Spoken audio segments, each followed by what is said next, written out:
Should President Trump fire Tony Fauci?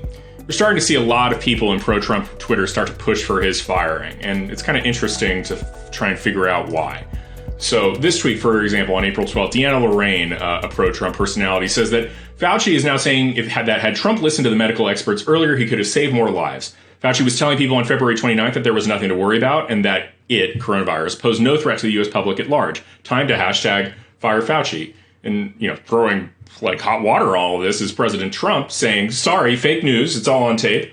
I banned China long before people spoke up. Thank you, OANN. And he's quote tweeting the tweet that includes the hashtag fire Fauci. This has led some people to wonder whether or not, indeed, the president will do that, which is why the White House has come out with an official statement saying, no, we're not actually firing Fauci. The White House's principal deputy press secretary, Hogan Gidley, said the media chatter is ridiculous. President Trump is not firing Fauci. But that hasn't stopped pro-Trump Twitter from coming out and trying to, again, continue to push for his firing. For example, John Cardillo going through some of the things Fauci has said in his estimation. In January, saying that coronavirus is no threat to Americans. In February, telling Americans to continue going to gyms, malls, and the movies. In March, saying it was okay to go on a cruise. That's true. And that he's been wrong every step of the way and is now blaming real Donald Trump for his failures and that he should fire Fauci. Given that Mr. Fauci has been wrong on occasion here, and especially looking back at some of his recommendations, for example, to go on a cruise, which I think came as late as March 9th, is Fauci someone that President Trump should fire? We'll answer that question in today's video. But first, some administrative housekeeping. Subscribe to Human Events' YouTube channel. We're brand new here, but we're trying to put out daily content. Hopefully you enjoy what we're doing here and seeing some sort of rigorous analysis of what's happening in the news on a day-to-day basis. So, back to the question. Should President Trump fire Tony Fauci? Well, the first problem for President Trump is that his polling is really good. And I'm not talking about President Trump's, who's had a bump, but I'm talking about Tony Fauci's. Quinnipiac poll on April 8th has Dr. Fauci with a 78% approval rating and only 7% of the American public disapproving. And this is a guy who's on television in the president's super high-rated coronavirus press briefings almost every day. And you get this kind of approval rating, people like you, people respect you. Whether or not substantively what you're saying is correct, it really doesn't matter. If you're looking at an approval-disapproval rating like that, you're a popular guy. Dr. Fauci is something like, he's almost 80 years old. He's been in the government forever. He's a political survivor, having worked for many administrations. The guy's really popular, and this poll is not an outlier. In Morning Consult, an April 8th poll said 76% of voters are satisfied with the quality of information they've heard about coronavirus from Dr. Fauci versus 45% for President Trump. Now, obviously, President Trump has the Democrats who just despise him, so this number is always going to be bad for him. But 76% of voters approving of Dr. Fauci suggests that Dr. Fauci is being taken seriously. And this is a serious number of voters. 4 in 5 voters have said they've watched at least some of Trump's daily press briefings. I mean, that's how you get to an approval rating of like 76, 77%. People know who Tony Fauci is. Washington Examiner reported on April 2nd, he has the highest approval rating of any virus celebrity. If we're going to call it virus celebrities, that's a real thing. Now, you might say, well, okay, so what? Who cares that the Dr. Fauci has such a high approval rating? President Trump should ignore that. If Dr. Fauci is saying things that are incorrect, he should fire him anyway. Well, I want to make a big analogy here. Let's remember what happened and why we had a special counsel investigation in the first place. It was because President Trump fired James Comey. And that's not to justify James Comey's actions or to say that President Trump didn't have perfectly good reason to fire James Comey. We now know, in retrospect, that James Comey was working to undermine the president at a really rapid clip. But remember, it was James Comey's firing that set forth the sequence of events that ultimately led to the special counsel being appointed by Rod Rosenstein and really took a beating out of the first 2 to 3 years of Trump's presidency. Trump, I think, would have had a lot of an easier time, and many more agenda items would have been accomplished had Trump not been weighed down by a massive special counsel investigation that threatened impeachment for a very large portion of his presidency. And that's something to think about. I mean, we're pragmatic here, right? Even if you are making the argument that somehow Anthony Fauci is leading the nation completely astray and that he's doing a terrible thing, if he's this popular and the president's coronavirus response, his approval is up slightly, but Fauci's is way higher, firing Fauci suddenly puts what seemingly the public health experts against President Trump. And that's not where he wants to be, with coronavirus being the single most important issue in modern political discourse. It would be, if anything, a much more worse and self-inflicted wound to fire Anthony Fauci, just given how popular he is.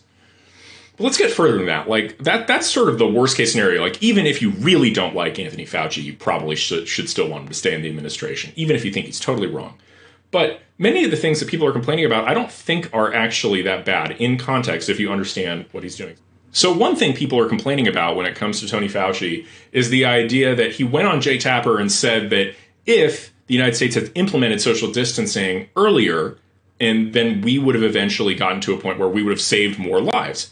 And, you know, if you actually read the quotation, you realize this is a pretty intuitive quotation. Quote, "It's very difficult to go back and say that," Fauci said when asked if earlier mitigation measures were put in place. "Obviously, you could logically say that if you had a process that was ongoing and you started mitigation earlier, you could have saved lives. Obviously, no one is going to deny that. But what goes into those kinds of decisions is complicated." And he continues. But you're right. I mean, obviously, if we, right from the very beginning, shut everything down, it may have been a little bit different, but there was a lot of pushback about shutting things down back then. What he's saying here is not some indictment of Trump, but rather a statement about looking back, it is very easy to say now that we should have shut things down earlier. I think that's kind of obvious, given that almost more than 22,000 Americans have died. We have almost 600,000 cases of coronavirus. And back in February, January, we had almost no cases at all. But people are interpreting this in a way that suggests that Fauci is going against Trump. For example, that the tweet that Trump quote tweeted, quote, "Fauci is now saying that had Trump listened to medical experts, he could have saved more lives." It's not actually what he's saying. If you look at the lines there, he's not saying Trump should have done this, Trump should have done that. He's saying if we all had magically come to the conclusion that we should have put in place social distancing measures, we would have been able to do that. But he's not blaming Trump. Literally, no one in the country, or very few people were advocating the kind of social distancing measures that are now in place back in January. Most people weren't taking it that seriously, including the mainstream media. So it's a little unfair to Fauci to say that he's singling out Trump. He's not singling out Trump. He's saying, entertaining the hypothetical Tapper posed to him about, if, you know, should we have done stuff earlier, and if we had, would we have saved lives? It seems kind of obvious that we would have. That's not necessarily putting anything on Trump or anybody else. It's easy to look back with hindsight. And that's what Fauci's saying. The second thing that people are going after him for is this idea that he can't guarantee safe in-person November voting. Do you think it will be safe in November for voters to physically go to vote at the polls? I hope so, Jake. I can't guarantee it. I believe that if we have a good, measured way of rolling into this steps towards normality, that we hope by the time we get to November that we'll be able to do it in a way which is the standard way.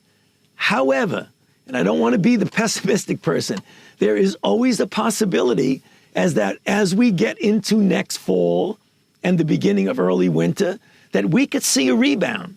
And hopefully, what we've gone through now and the capability that we have for much, much better testing capability, much, much better surveillance capability, and the ability to respond with countermeasures, with drugs that work, that it will be an entirely different ballgame. So number one, I hope we don't have a rebound that would make this very difficult as we get into November.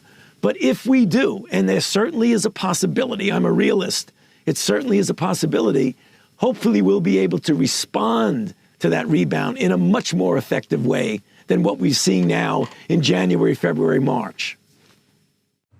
So now some people are saying that this, again, is some reason that he's a Democrat. For example, Fauci is now saying we can't guarantee we have physical voting in November, and so the mask comes off fully. If it walks and talks like a Democrat operative, chances are it is a Democrat operative. But again, think about the language that Fauci is using there. He can't guarantee it. Remember recently when President Trump was asked whether he could guarantee that we would have enough ventilators, how he responded? He called John Carl a cutie pie. We've distributed vast numbers of ventilators, and we're prepared to do vast numbers. I think we're in great shape. I hope that's the case. I hope that we're going to have leftovers so we can help other people, other countries. Everybody who needs one will be able to get a ventilator. Look, don't be a cutie pie, okay?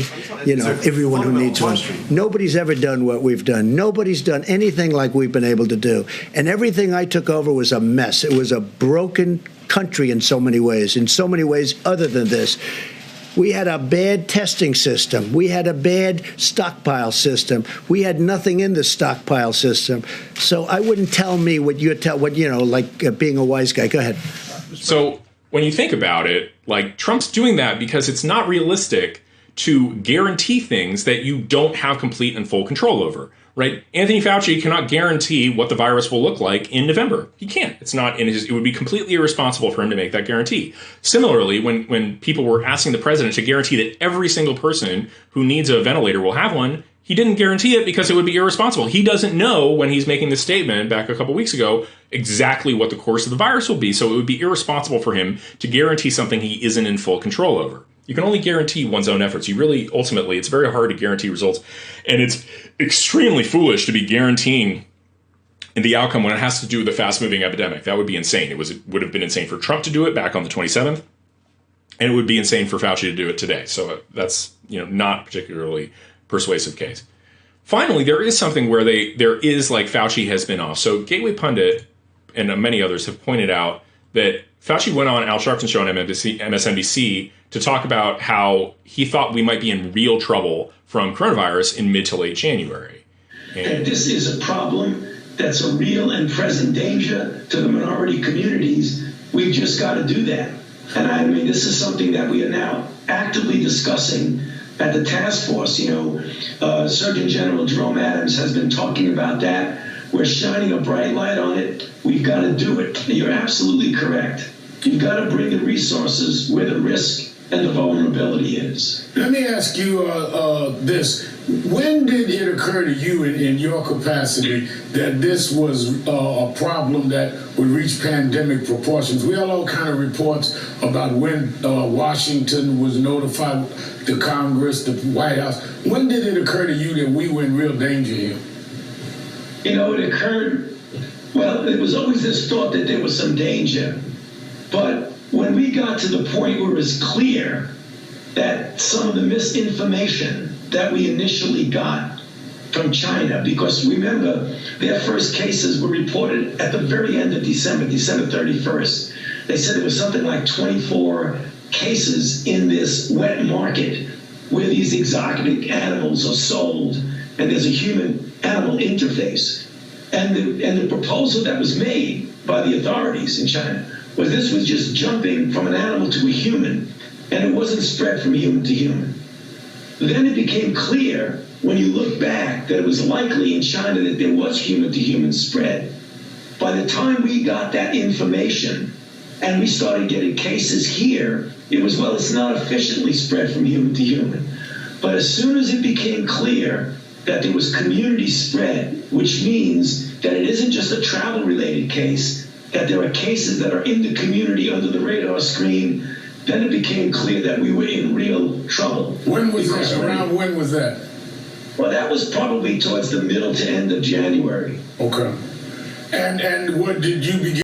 And the statement that we were in real trouble back in January and February seems to be in tension with what Fauci was recommending as late as February 29th. Check out this video. So, Dr. Fauci, it's Saturday morning in America. People are waking up right now with real concerns about this. They want to go to malls and movies, maybe the gym as well. Should we be changing our habits, and if so, how? No, right now, at this moment, there is no need to change anything that you're doing on a day-by-day basis. Right now, the risk is still low, but this could change. I've said that many times, even on this program. You've got to watch out, because although the risk is low now, you don't need to change anything you're doing. When you start to see community spread, this could change and force you to become much more attentive to doing things that would protect you from spread. So there is some tension there, right? If Tony Fauci is saying back in January that he knew what the path of coronavirus, and then on February 29th was saying we don't have to change our behavior, on March 9th was saying we can go on a cruise, there's obviously some tension here, but there is some way to resolve it. If you remember, Fauci is talking about in the Sharpton video about how the potential of community spread anywhere means that this pandemic could be bad around the globe. But he's saying in late February, you're not in danger right now. That was probably true when it was said, in the sense that at that particular moment in time, the virus hadn't spread that rapidly. But by the same token, Fauci and other people in the administration should have been pushing harder for social distancing right at that time, because at that point we should have had a good handle on the fact that this was a really serious virus, and that if we had been more aggressive even a few weeks earlier, a lot of lives might have been saved. So I don't really give Tony Fauci a lot of credit when he was actually making sort of everybody stay calm recommendations, when it should have been clear that we actually needed to take it a lot more seriously. And that fits in with a broader problem with how the administration as a whole kind of dealt with coronavirus in a very crucial 2 to 3 week period. So if you guys remember, on February 25th, the CDC put out a statement that said they expected community spread of the coronavirus, and a top official warned that disruptions could be severe.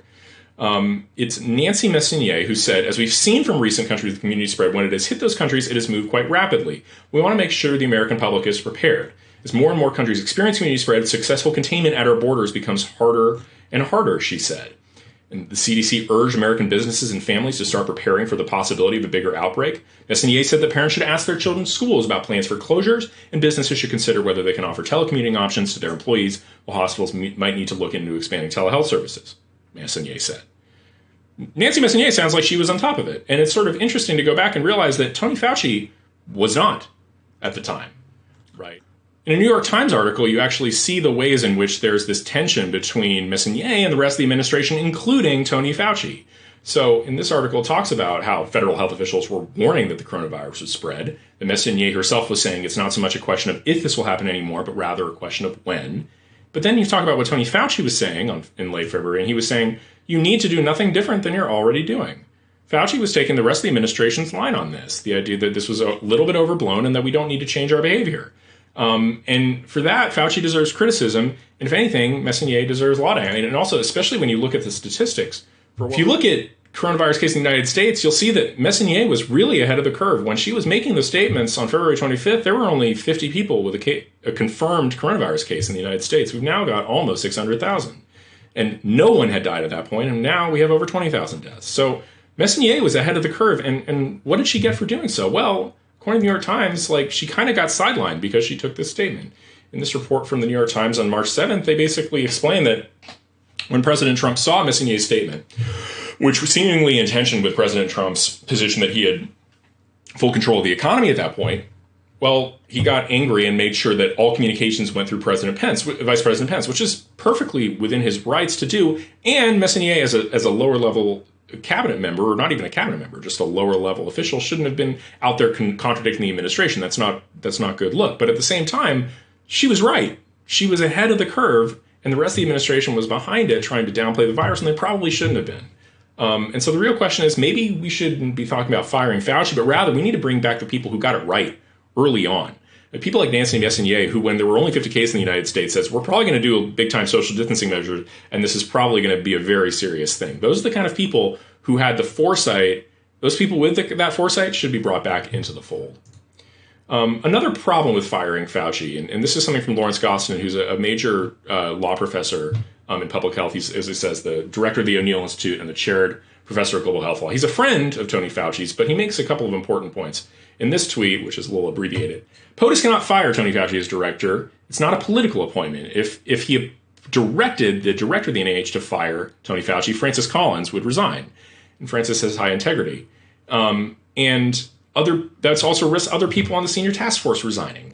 You have the potential of this domino effect where all the major doctors and public health people resign in protest, and suddenly it's only Trump versus the public health establishment. That's a really, really terrible look, even if you don't like Tony Fauci.